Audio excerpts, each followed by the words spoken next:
All right, I'm going to go ahead and get started, give you a little bit of information about myself. If you guys have any questions, feel free to put in question and answers or in the chat, and I will get to those at the end of the class. I found that it's a little bit easier to do it at the end of the class than stopping the momentum of the class. A little bit about myself. My name is Scott Knutson. I'm with Signature Home Inspection. We're located here in Santa Ana, California. We cover pretty much most of Southern California. There are some areas of LA that we don't go to, some parts of San Bernardino and some parts of Riverside, but for a majority, we cover most of the Southland.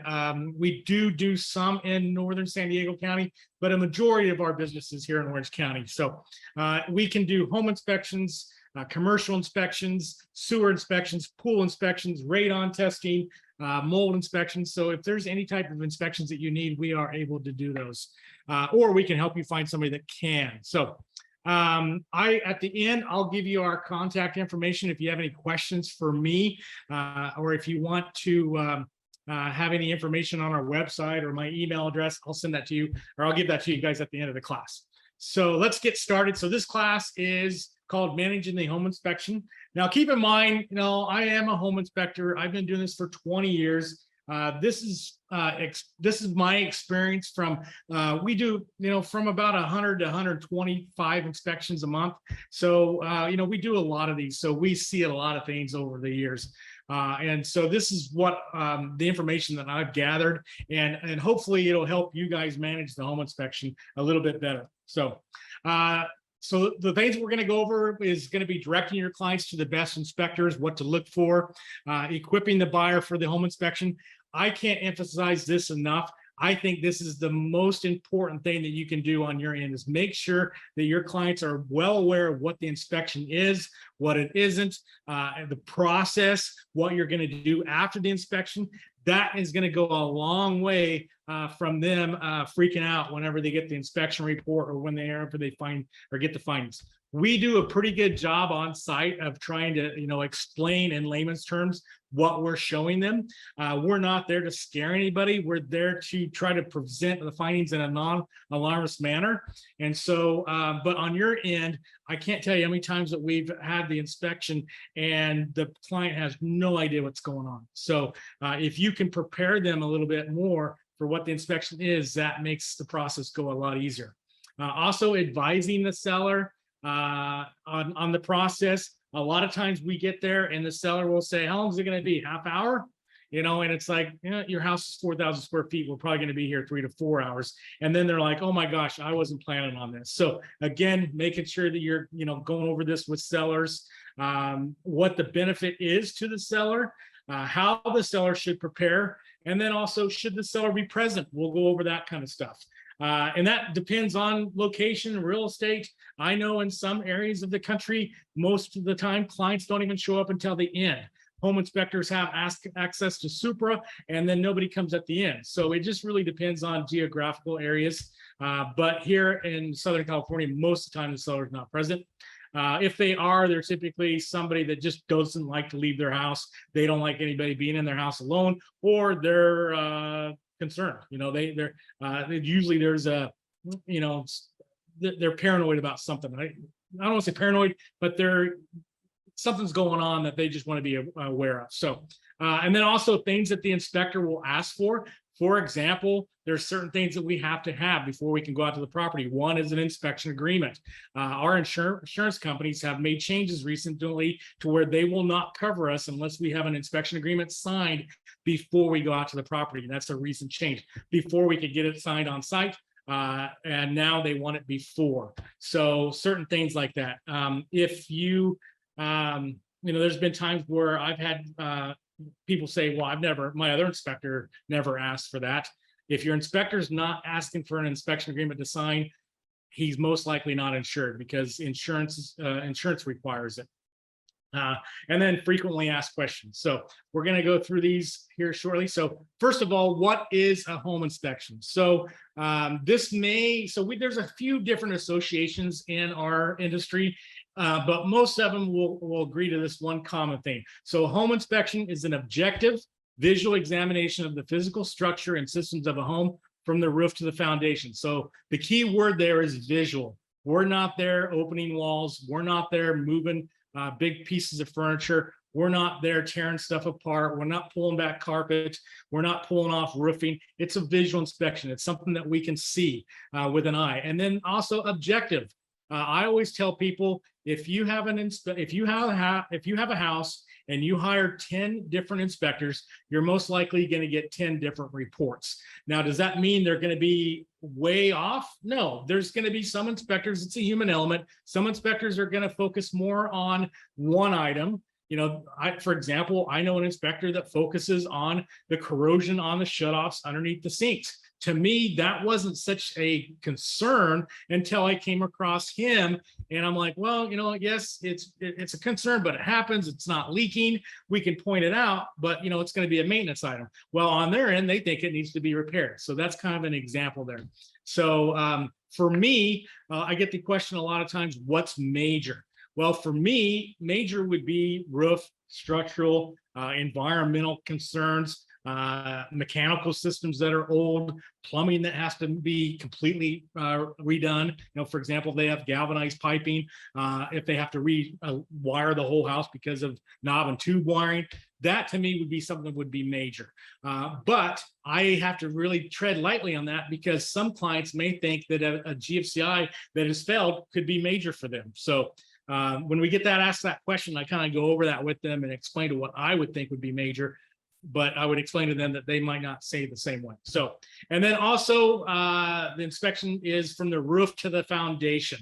So we are inspecting from the roof to the foundation. Now, if it's out in the yard and it's landscape lighting, it's not something that we typically will inspect, because one, you have to be there at night to see if the landscape lighting is working, and a lot of inspectors will exclude that. So if you want to know what a home inspector is required to inspect, what they're not required to inspect, ask for their standards of practice. Standards of practice is what they typically will follow, and it depends on the association that they're a member of. So if they're a member of ASHI or NACHI or CREA, then they're going to have their different standards of practice. They're pretty much the same, but some will vary differently from others. So it just depends. So, but most inspectors will have that either in their report or somewhere on their website.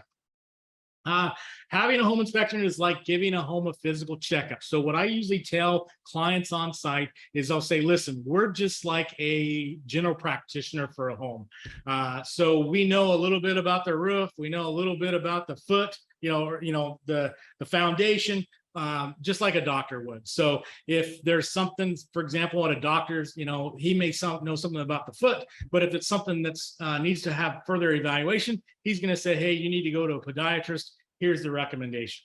And so home inspector will be similar to that. So we're not licensed electricians. We're not licensed plumbers. We're not structural engineers, but we are trained to be able to look for those issues. And if we feel like it needs to be further evaluated or corrected, we'll make that recommendation. So if problems or symptoms are discovered, the inspector may recommend a repair, replacement, or further evaluation by a specialist. Home inspection is not a commodity item. So there may be vast differences in knowledge, customer service, and professionalism. So we'll go through some of the stuff here. Some important questions to ask your home inspector. How has he or she been professionally trained? And if so, where? My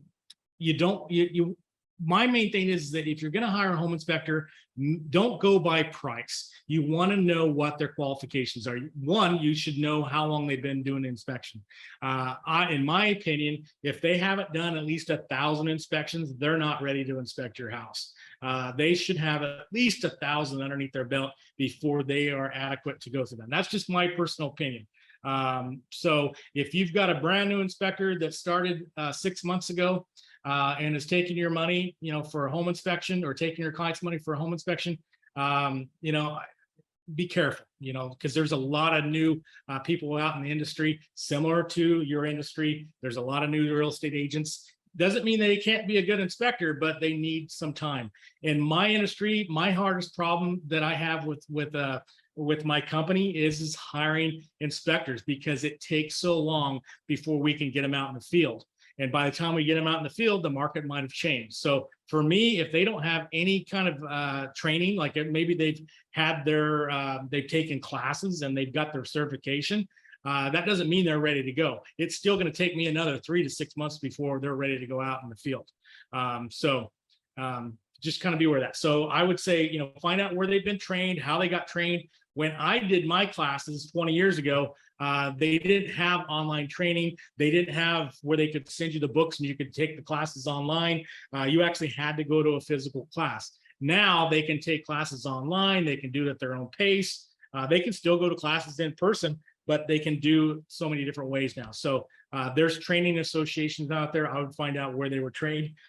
They can go on there and they can, some home inspectors can just take a quick test and say, hey, I'm a home inspector. So find out what classes they took and where they were trained. How much experience does he have? Like I said, I think that before I was comfortable, doing all this stuff that I know about the house, it took me about 1,000 inspections. 1,000 inspections is approximately 2.5 years before I was out there. So also, how many years have they been doing inspections? Some may say, hey, I've been doing inspections, or I've got 30 years experience.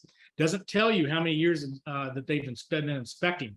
They may say, hey, I've got 30 years of experience. Maybe they only have 6 months doing inspections, and they had their other 29.5 years as a plumber. Well, that's great. They probably know everything about plumbing, but they might not know anything about a roof, or they might not have that much experience. So there's still stuff that I see. I've been doing this 20 years. I still see stuff that I haven't seen before. So, I'm just lucky enough that I've got a nice, I've got a lot of peers that I can reach out to if I need to have some help. Is property, or how many inspections have they done? Like I said, I think 1,000. 1,000 is the key. If they've done under 1,000, I'd be wary of hiring them to do the inspection. Is the property inspection their only business?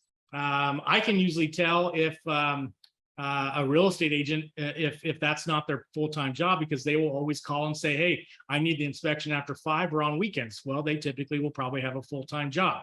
I would say the same would be with inspectors. If they can only do your inspection after 5 or on the weekends, most likely they have another job. Is that something that's bad? Not necessarily, but if you need to get a hold of them during business hours, it might be difficult to do.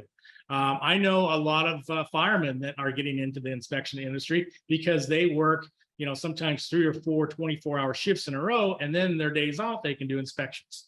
It just really depends. But you might want to ask, hey, is this your only business? How am I going to be able to get a hold of you if I need to? Do they belong to any professional associations? Which ones? I would say there's probably 3 main ones right now. CREA, which is the state of California. They have their own. And then you have NACHI and ASHI, and they are national organizations. One's an international organization and one's a national. So we're a member of InterNACHI, which is the largest association. And the reason why is because I started my business in another state, relocated it about 10 years ago to California, and I didn't want to have multiple associations. I just transferred the one that I had. I didn't see the point of having to have one just that was California focused. There's really not that much difference in them. So anyway, so find out which association that they're a member of, and then are they required to complete continuing education? We are required in my association, I think it's a minimum of 24 hours, and we have to take the test once a year. So a lot of times home inspectors will get their continuing education at conferences. Usually there's a big one in Las Vegas. I think in September, there's one in Indianapolis. I think another conference is in, I want to say Vegas again, but they rotate. Orlando, San Diego. I think the last time ASHI had theirs was in New Orleans, just before COVID hit. So it just really depends. But to me, I think that's the easiest way to get one. InterNACHI's having one in October at the Ontario Convention Center. That's going to be their big one of the year. So we'll probably, me and my inspectors will probably go there for the 3 days and knock out our continuing education there. Is your home inspector insured? Do they have errors and omissions insurance? If they do not, I would highly recommend not hiring them, because if something goes wrong and they get sued, they're not going to have any type of coverage that's going to cover them. It's just like a real estate agent. You would need to make sure you have errors and omissions. General liability, how much, for example. General liability would be, for example, if I put the ladder up on the roof, against the roof, and the wind blows and knocks the ladder through the window and breaks the window, that's going to cover it. And then if they have inspectors, do they have workers' compensation? So anybody that's more than a single man inspection firm, if they have more than one, then they would need workers' compensation. Questions to ask. Have they provided certificates of insurance? So this is something that you typically wouldn't ask right up front, but would they have copies of this if needed? So if anybody needs a copy, a certificate of insurance, say, for example, there's an issue that happens after the inspection and they wanted a copy, they could get that.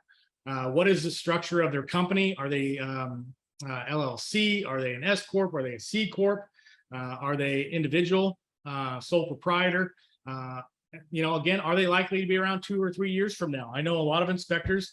I think from the last, so let's see, the software that we use, they came out with some stats the other day, and they said that most inspectors don't make it past 6 months, new inspectors. So again, find out how long they've been doing it.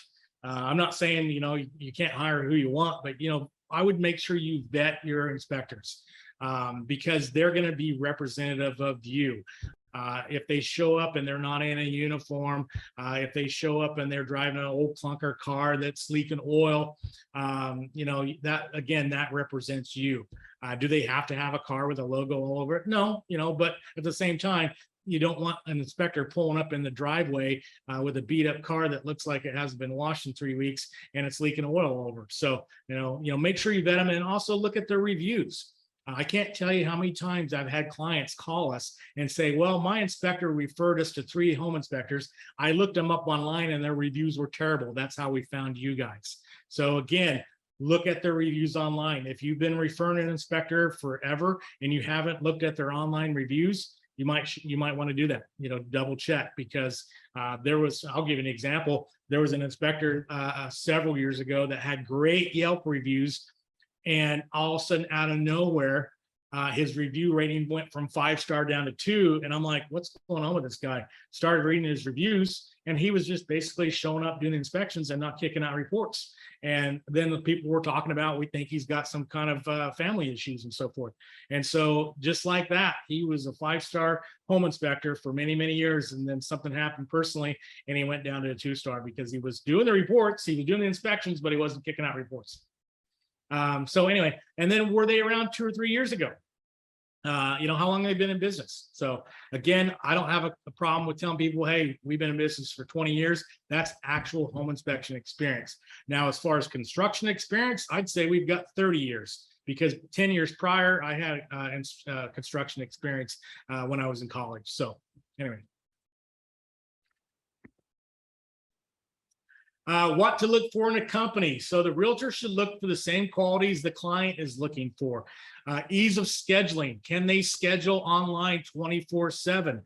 Can they get a hold of the home inspection company? Do they have, what are the hours that they can get?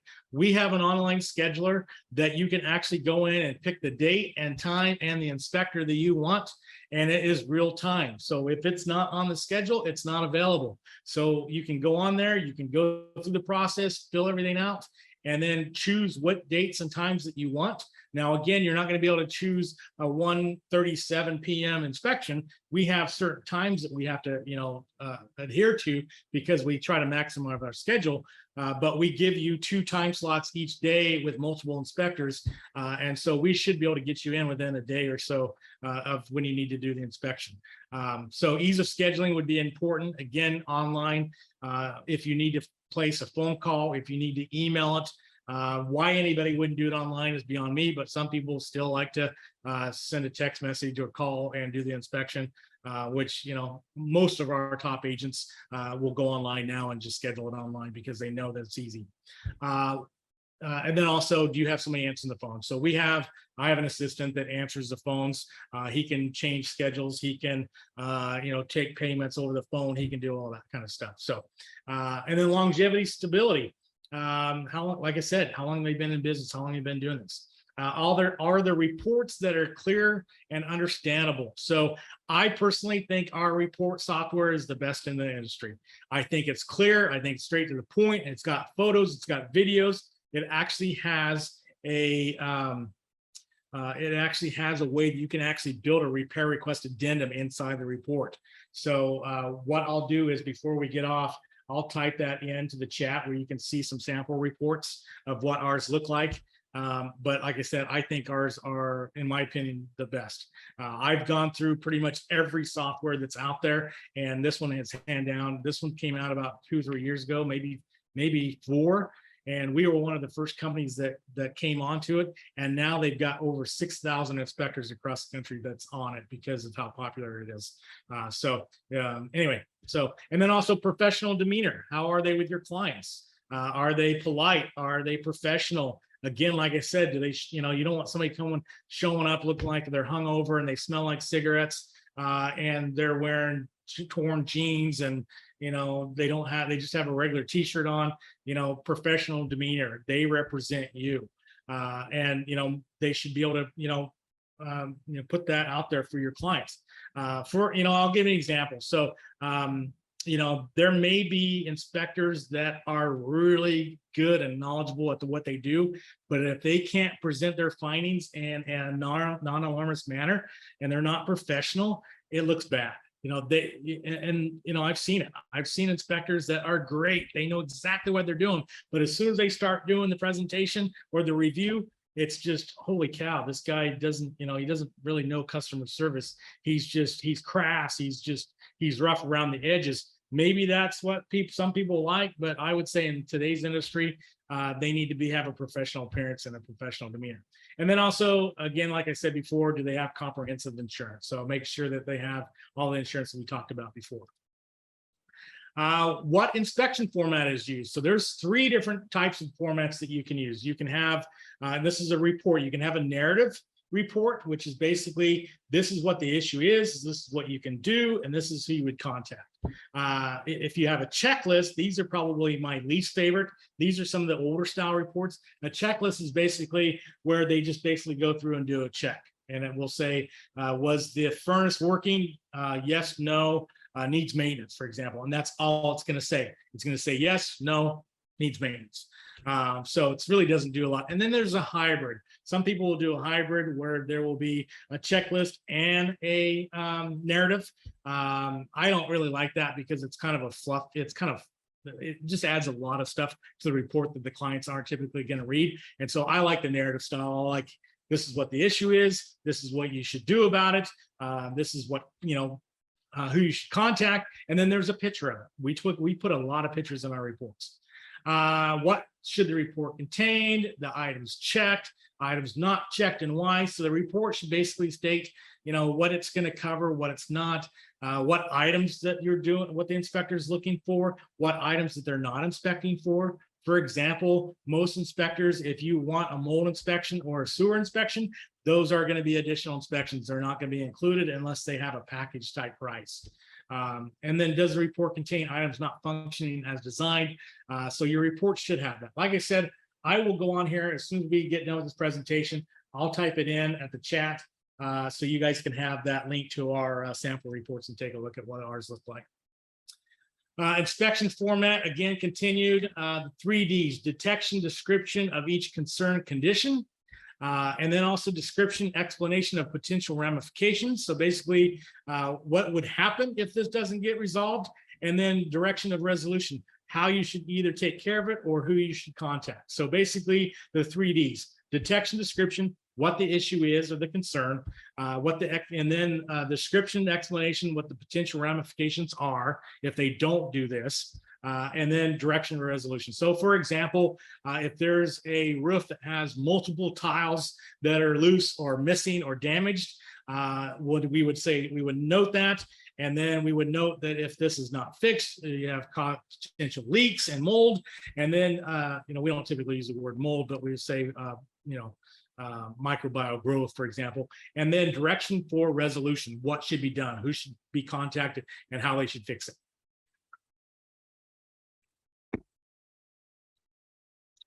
Delivery of report. When will the report be available?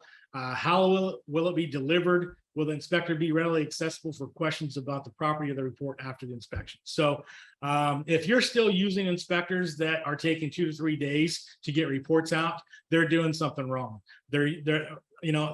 This software that we use, the main reason that I wanted to switch to it, or I was looking for a new software, was because of the speed. Not that we were doing anything differently, but we were able to enter the data that we found on site a lot quicker, and we could turn the reports around a lot faster.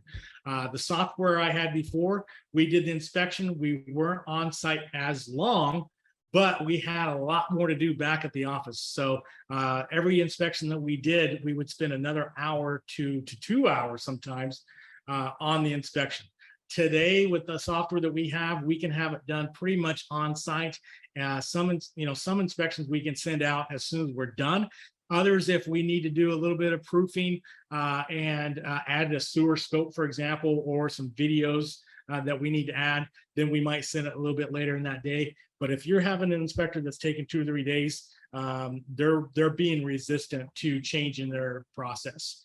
I've got an inspector that I know that's up in Salt Lake City. He's using the same software that he's used forever, and it's taken him 2 to 3 days to kick out reports. And to me, that would not fly in this industry. You've got to have somebody that can get the reports out. At minimum, I would say 24 hours. If they're not getting the reports out in 24 hours, there's an issue. Usually most are even doing same day.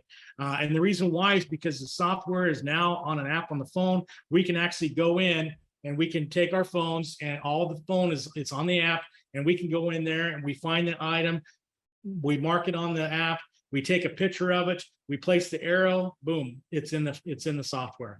It's all ready to go. And then we go on to the next section. We're taking pictures, we're doing video, everything on the phone. So if your home inspector is looking at his phone on site a lot, he's not checking Facebook or Instagram, he's actually putting it in the system. How will it be delivered? The days of taking a big old binder, I don't know if anybody remembers this, but back when I first started, we would do the inspection and we would take a big binder, a 3-ring binder, and we would take it to the office after the inspection, usually the next day. Can you imagine how much time that takes now? Now they are delivered via email. We rarely get somebody that wants us to print out a copy. If you want us to print out a copy, we can do that for you, but there's going to be additional costs, because printing a report nowadays and mailing it is probably between $30 and $40 to send that. And that's going to be snail mail. That's not going to be overnight. If you want it overnight, it's going to be even more. So email should be more than adequate. You can easily print these out. Our report format is like a web-based version, so it looks like its own website. If you want to convert it to PDF, you can do that. But I like the report in the web-based format. But if you need to save it, you can save it in PDF wherever you want. Will the inspector be readily available or accessible for questions about the property or the report? We typically will do the review on site. So we usually will ask clients if they can't be there the whole time, or they don't want to be there the whole time, they can come at the end. I highly recommend that you let the inspector do their inspection without having somebody follow them around, because when they are there following them around, it does distract the inspector. Now, there may be some old school inspectors that want to be on site for 5 hours and they're okay with somebody being there the whole time. But in this industry, in this market that I know of, they want you, the seller wants you out of their house as soon as possible. So typically we're on site 2 to 3 hours. We'll do the review the last half hour. And again, this is the average size house. And then, if they want to spend a little bit more time, we can go outside and do it outside by the car, just so we can get out of the seller's house. And then if they have questions afterwards, sure, you can call the office. I don't typically give out my inspectors' cell phones, because when they're in the field, they should be doing inspections, not talking on the phone. What we typically do is recommend that you call in with the questions or email the questions in. I'm the operations manager. A lot of times I can answer that question pretty quickly. And then if I need to get the inspector involved, then we can do that before they go out for the day or after the day. Every company is going to be different. It just depends on how big they are and so forth. But yes, they are available after hours or after the inspection when needed. So, cost of the inspection. What is the approximate cost of the inspection? So my recommendation is do not base your decision solely on cost. There are a lot of companies out there that if their inspection price is low, they're usually either new inspectors or they're struggling to compete. And so what they do is the first thing they know is to try to lower their price and compete on price. I've found that is not the way we want to do business, because when we're doing when we try to compete on price, we're usually getting the worst type of house you can possibly get, and we're getting clients that have a lot of problems later on after the inspection. We charge a fee that we feel is fair in this market, and what we feel we're valued at. But average, I would say, in this market is probably between, and again, it can vary from Orange County to Inland Empire. I would say on average between 300 and 600. Of course, that goes up if the house is bigger, but between 300 and 600 typically, and that's just for the inspection. If you need, sewers, mold, radon, or any additional ones like pool and stuff, then it's going to add to the cost. So, not all inspectors are created equal. Keep in mind, we get that all the time. We get price checkers all day long, where that is their most important thing is I need to get the cheapest inspector. My view is, do you really want to go skim on a home inspection when you're spending $800 to $1 million on a property and you're trying to save $50? Spend a little bit more money and get a good, reputable inspector that's been in the industry for a while to get it. So is cheaper always better? No. I can tell you right now, there's a difference between IKEA furniture and there's a difference between restoration hardware. Now, does everybody have to go out and buy restoration hardware? No. IKEA furniture, I have IKEA furniture, but every time I've ever moved, it just falls apart. Does the restoration furniture fall apart? No. So just kind of keep that in mind when you're looking at pricing. It's amazing how many times we get called by real estate agents and they're price checking for their clients. Saving them $25 to $50 on an inspection is not doing them any favors. So I'm just telling you that from experience. Equipping the buyer for the home inspection, setting the expectations for the buyer. So there's certain things that we have to have. And one of them is inspection agreement. We have to have that. It has to be signed. We have to have it before we go out to the inspection. If we don't have that before we go out to the inspection, we will not send we won't send an inspector out. And the reason why is because our insurance requires it. If something happens and we're sued, and we had the inspection agreement signed during the inspection or after, there's been issues where they said, hey, I was under duress, I didn't know what I was signing, and they throw it out. And the reason why, the inspection agreement basically is the outline. This is the contract that we have between them. So it basically outlines what they agree to pay, what the inspection covers, what they don't cover, and then how remediation takes place, or how if it does go into legal, how that process takes place. Standards of practice, we talked about that earlier. That's going to be depending on an association that they're a member of. Scope of the inspection, that typically we'll let them know, hey, this is, when we call it the driveway speech. When we first get there, if the clients are there, we'll say, hey, this is what we're going to be doing. This is, where we're going to be going. And then, kind of outline the process and what we're going to be looking for. And then also we'll make notes, are there any outbuildings, pool spas, in-law quarters to be inspected? And then what are the additional costs? So our scheduling system does a lot of this. So once the order gets placed, it automatically will send an email to the client with this inspection agreement, standards of practice, the scope, and then if there's any additional inspections that are needed, it'll ask them if they need those, and then it can take payment. So we have that system set up, so we don't have to, it just automates a lot of that. What if the inspector finds problems or concern? Well, they probably will expect it. The perfect house does not exist. I think there's only been one house that I've ever inspected that didn't have any issues.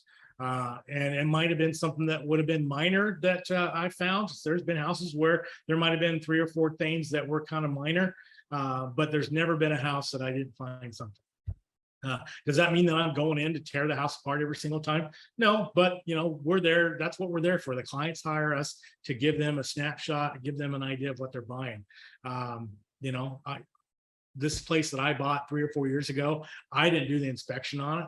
I wanted to have a third party inspection. One, just because I just wanted to do that because I wanted to, I wanted to see what they would say about the house. And there was items that they missed. There was items that I knew about that they missed. I was still able to ask for certain things.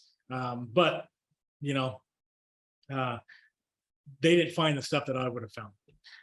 There's nothing that can't be either fixed or replaced. So I always teach my home inspectors when they go out to the inspection to never say that you have to replace this or that it has to be fixed.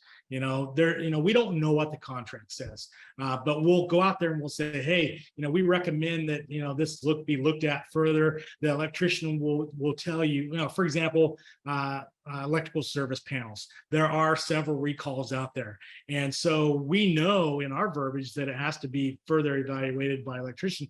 The electrician needs to make that call. They're the ones that have to say, yeah, you have to replace this panel. They're more up on what those panels are, and that's going to be their recommendation. We can say, hey, this has been a panel that's been recalled.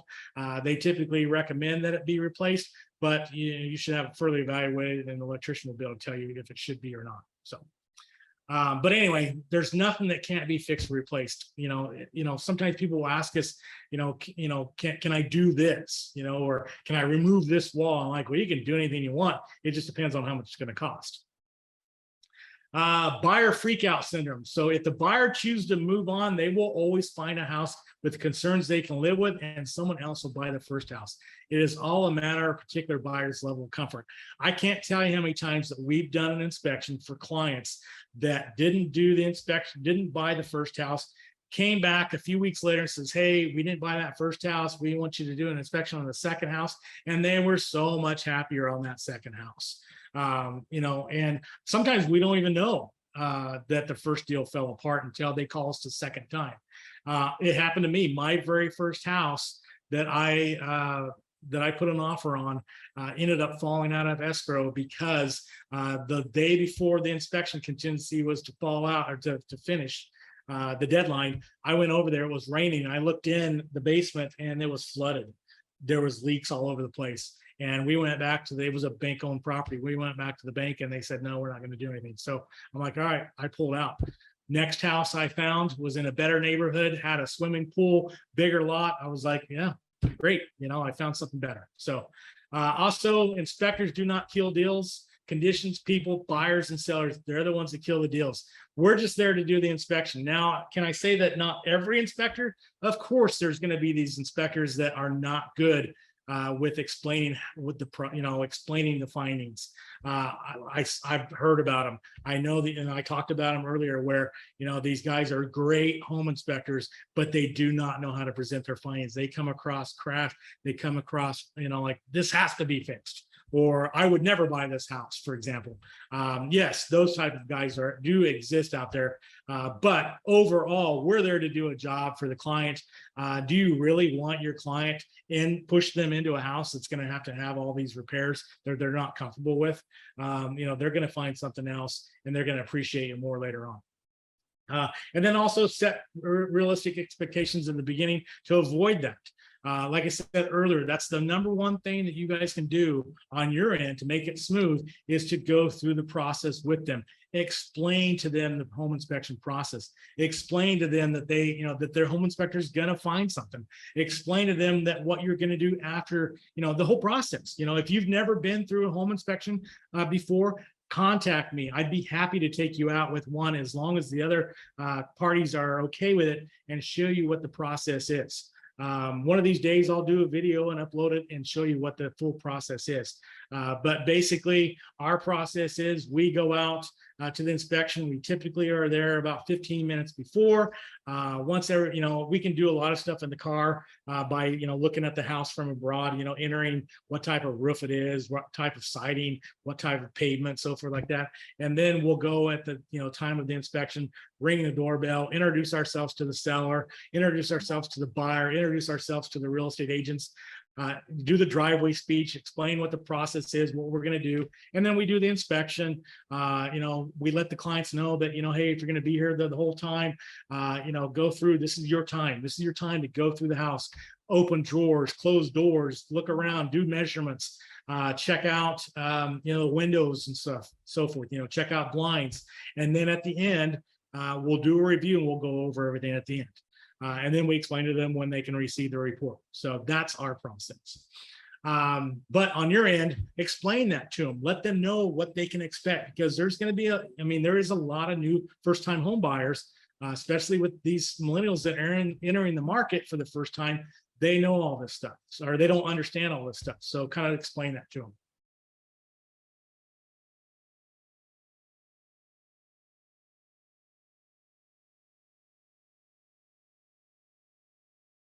All right, let's get to this next part. Oops, I went back one. Sorry, I put two monitors up, so I'm the PowerPoint, half of it's over here, half of it's over here. All right, attending the inspection. Should the buyer attend the inspection? Yes, they should be there at some point, in my opinion. One-on-one communication between the client and the inspector is highly desirable. Does the client need to be there present for the whole inspection? That really depends on the inspector. In my opinion, I would prefer to have them come at the end. That way we can focus on the job at hand. We can look at the property without being distracted.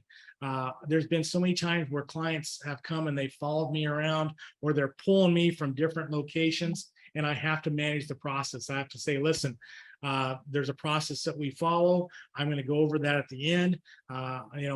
If you have a concern with the upstairs master bathroom and I'm down outside by the pool, let's discuss that when we get to that location. Because pulling me from the pool up to the corner of the house, typically that's not going to be productive. We're going to be there for too long. Does the client need to be present for the whole inspection? Again, like, we just went over that. Some inspectors are okay with it. They like it. They like when somebody's there.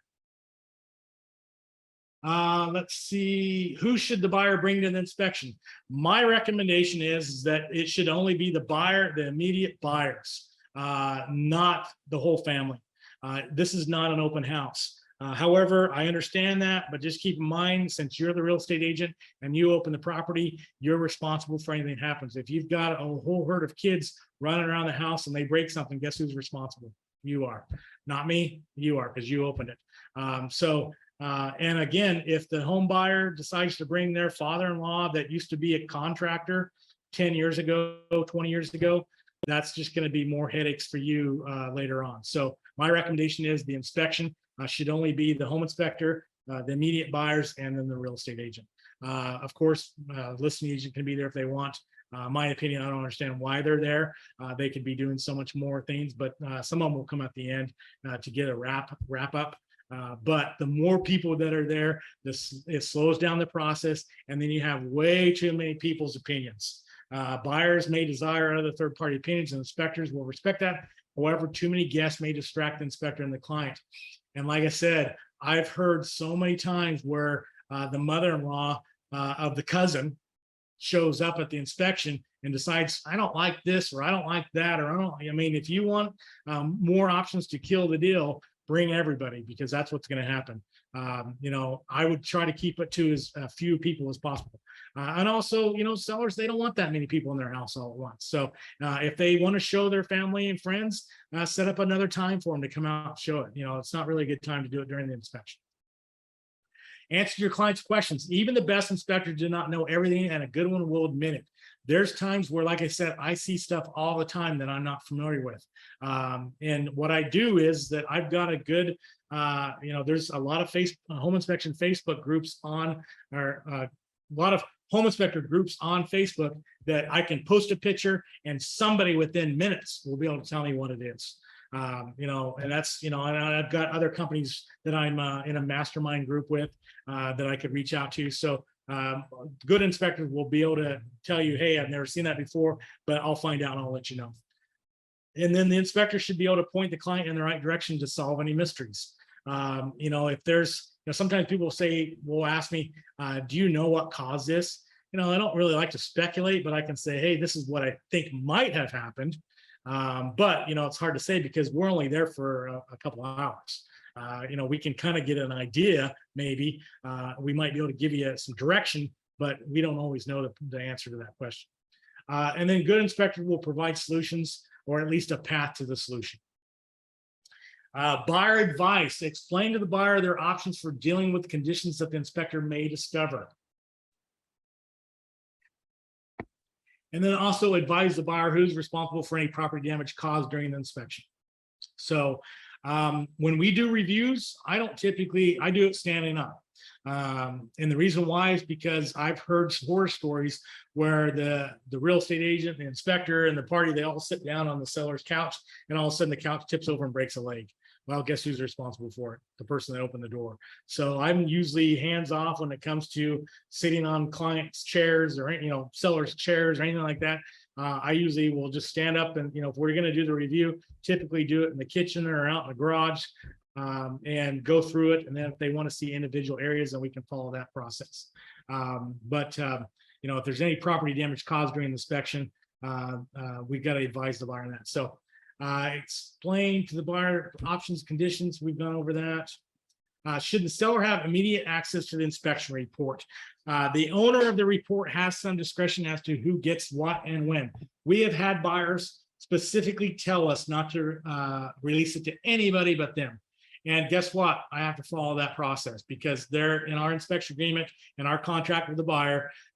They have hired us. They're our client, even though you may have referred them. Technically, they're our client. And if they tell us they don't want anybody else to have it, guess what? Nobody else gets it. But in our contract, we have a section in there where they can agree that we release it. We typically release it to all parties, so we don't get tons of calls asking for it. Advise the buyer on the time spent of the inspection. Check with the inspector if you're unsure. Typically, home inspections take 1 hour per 1,000 square foot. If your inspector is only there for 1 hour and it's a 4,000 square foot house, he's not doing his job. There's no way that you can finish everything in 1 hour. I couldn't even check all the plugs and light switches in an hour on a 4,000 square foot house.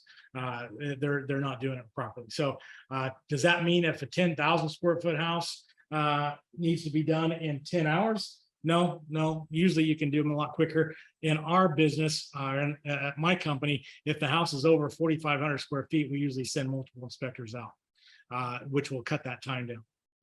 Explain to the buyer that the summarization of the inspection report during the last half hour of the inspection process is very important, and they need to be present if possible. So ideally, that's when we're going to go over our findings. Will be at the end of the inspection. Make arrangements for the inspection fee payment if the agent is sole contact before the inspection. So again, before we will go over any findings, we require payment. So they either have the option to pay on site when we get there, they could pay prior to the inspection, but before we disclose anything to anybody, we require payment. I had an inspector this week that didn't require that, and we're still trying to track down payment. And I'm not positive we're going to get it because we're in a different market right now, and there's we're seeing high cancellations on contracts, and they might be gone. We might not ever get that $1,000. And so I had to reiterate it this morning to them. Do not present any findings until we have payment in hand. If they tell you they're going to pay later, follow them to the ATM if we have to. But that's just the industry that we're in. Sometimes people will get the findings and then they decide right there based on the verbal recap that they don't want to buy the property. And then all of a sudden the real estate agent and the home inspector never hears from them again. So, keep that in mind. Things inspector will ask for: contact information, property details. So whenever somebody's calling in to book an inspection, we need to have the client contact information and property details. Client full name, phone number, and email, and the property information.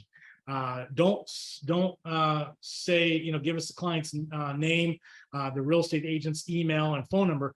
We don't want your information. We'll have that another section for that. We want the client, because if we need to contact them for the reason I said earlier to track down payment, we need to be able to get a hold of them. Sign inspection agreement prior to the inspection. We talked about that earlier. Instructions regarding who the report can be released to and when, and then payment, cash, check, credit card. If home inspection companies allow payment at escrow, usually they charge extra for that.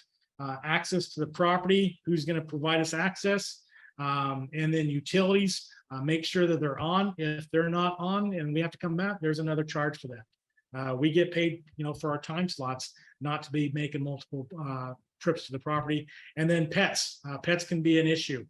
So make sure that they're removed or caged up or put somewhere. The musical chair item doesn't really work that well, where they say, hey, I'm going to put them in the garage while we're on the outside. Well, there's times where I'm on the outside and I need to go in the garage. I need unfettered access. I need to be able to move around the property without playing musical chairs with the pet. So if the pets can't be removed for 2 hours while we're doing the inspection, then put them in a cage or take them for a walk or something. Advising the seller, we're going to go through this quickly so we can be out of here on time. Inspector responsibility of the seller. One, we respect the property. We leave it as we found it. We do no damage to it, and we leave the property as we found it. Now, there may be times where we're doing an inspection and something fails under normal use. For example, if there's a GFCI outlet and it's got power and we test it and it pops and it won't reset, guess what? That GFCI failed during test and it needs to be replaced. And we found an issue, it needs to be replaced. Does that mean the inspector broke it? No, they did their job. We're required to test the GFCIs. If it pops, great. If it doesn't reset, then the GFCI is bad, it needs to be replaced. How they should prepare. Make sure the utilities and the pilots are on. Most inspectors will not light pilots. It's not our job to light pilots. It's a liability. We know how to light them, but if something's off, we're not going to light water heater pilots. We're not lighting furnaces. We're not lighting gas fire pits. We're not lighting barbecues. There may be some out there that are doing it, but they should not be doing it for liability reasons. And then utilities, if something's off and we can't inspect it, we're just going to make a note of it in the report saying this was off, and then we'll tell you how much it's going to cost if we have to come back. What happens when areas or components are not accessible or shut down? If we don't have access to it, we'll make a note, the reason why. Say, for example, the crawl space access. We had one just recently where they come in and redid the wood floors, and they'd had a glaze that went over the crawl space hatch, and there was no way for us to get in. And so we had to mark it up as no access to crawl space. And they ended up, having to pay for us to come back out to get into it once they provided access to it. The seller should advise the inspector, buyer, and agent of any items or areas that should not be disturbed or entered. If there's somebody in one of the bedrooms that has COVID or monkeypox, please let us know so we don't go in that room. If they're sick, if they got flu, if they don't want us to be, if they don't want to be disturbed, let us know, because otherwise we're going to assume that we have access to the house, the full access. A seller and buyer should agree before the inspection on how to handle these matters. So this should all be done before we get there. Prepare the property. Make sure we have clear and unrestricted access to the following: attics, crawl spaces, electrical panels, closets, garage, gates, yard, furnaces, water heaters. These are areas that we need to get to. And if there's a bunch of storage in front of it and we can't get access, then we're going to make a note. We're going to take a picture and we're going to explain the reason. We're not moving companies. We're not there to move a bunch of furniture. One, it's not our job. Two, it's a liability that, we don't want to be moving grandmother's urn and then all of a sudden it breaks and then there's ashes everywhere. So, this just should be done. For example, garage, I get it. A lot of people have a lot of stuff in their garage, but at least give us access to the main areas that we need access to. So. Prepare the property continued, remove animals on the premises. We talked about this. Inspectors can't assume that they are friendly. Doors and windows are open and closed. Animals may escape. I can't tell how many times that I've seen a sign where it says, Mr. Kitten, or kittens or whatever, please close the door behind you. I can follow that direction, but I can't guarantee somebody behind me will. So If there's pets in the house, it's recommended that they be caged or taken out while we're there, because you don't want to be the real estate agent that's responsible for the cat getting out and nobody can find it.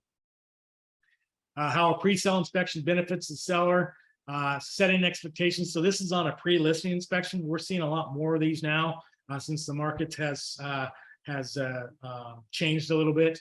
What the inspector is going to do, not going to do. Inspectors should always follow their standards of practice.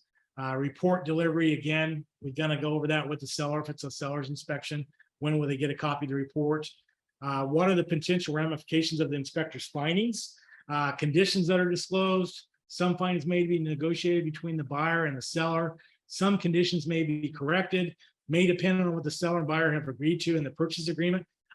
We've done a lot of sellers inspections, and these guys are like, hey, I'm going to do this, I'm going to do that, I'm going to do this. And I usually say, listen, as long as you provide them the report, I always tell them, I'm like, don't do anything until they ask, because if you go and resurface the pool, for example, because you feel like you're going to get a better price, you're not going to negotiate, they might not even ask for that. They might be filling in the pool. They might not say, hey, I'm going to just tear that pool out.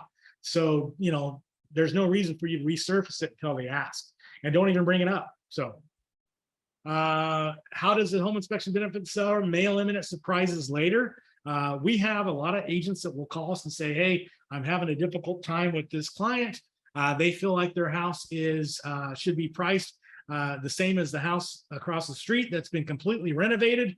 I want to have an inspection kind of, explain to him, hey, we've got some pretty significant items that need to be repaired, and this is where we need to put our price at. May prevent the seller from downplaying significant conditions. Sometimes they may say, hey, it's not that big of a deal, until he actually sees it on a report. And then it's also good risk management. So if you're listing a house and you provide your buyers or potential buyers with a home inspection report, you've done the disclosure information for them. They may still get a buyer's inspection, but you've disclosed everything that you know by having that home inspection. Allow the seller time to shop for reasonable costs of repair. So if you have a pre-listed inspection, gives them time to repair it before it gets on the market. Allow seller to replace broken items with the less expensive. So if there's a chandelier that was $10,000 and it's not working, well, take it out and put a normal light fixture in there. And it can also shorten the time needed between the contract acceptance and closing. Also increases chances of being able to sell as is, and increases prospective buyer confidence and shorten the time on the market. So I know there's some areas up in San Francisco County and San Mateo where most of the listings have already done a home inspection, because they will write it in there. They'll say, write your offers accordingly based off of this inspection, because they want to speed that process up. So if you want to speed the process up, this is a good way to do it. Should the seller be present? From the inspector's perspective, it really doesn't matter. There may be risks. The seller may be offended by the comments made about the home. Seller may attempt to downplay observed conditions and increase the potential for future lawsuit. So this one is referring to if that's a buyer's inspection. Ideally, I think most would agree that it's good that the seller is not there during the inspection for these reasons. I've seen fights break out, not physical, but verbal fights break out between buyers and sellers because the seller was upset for some reason, and whatever reason, and they started arguing, and it was like, well, it's not a good idea. So I think from my understanding is they always tell you, real estate agents, to keep them apart as much as possible if you can. So the seller be present, continued. Seller can slow the inspection by tagging along or marking repairs during the inspection. I've had sellers come behind me and try to fix things as we're going through the inspection.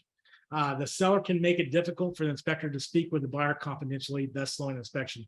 I don't like doing my review in front of the seller because I'm pointing out issues with their house, and it's not always comfortable. So if we get a seller that's having, that we're having a hard time with, usually I'll get a hold of the buyer's agent or the buyer, and I'll say, hey, if you don't feel comfortable doing this, we can do this out at the car, or we can go to Starbucks if you like. So, I'm not against that.